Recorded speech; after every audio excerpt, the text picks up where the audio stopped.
చేస్తుంది ఇషిక? అలా ఏంటి ఊపి. సరే ఇషిక హ్యాండ్ బ్యాగ్ నాకు ఇచ్చేసి మా అమ్మకి ఇవ్వు. అమ్మకి ఇవ్వమా. ఇవ్వమా? ఓకే ఓకే, నువ్వే ఆడుకో మరి. ఎవరి పిక్చర్ నీకు హ్యాండ్ బ్యాగ్?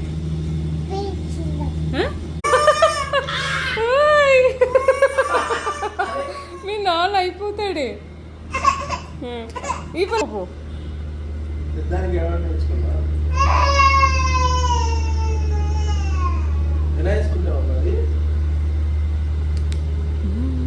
జిప్ ఓపెన్ చేయి. అదే ఓపెన్ చేయి.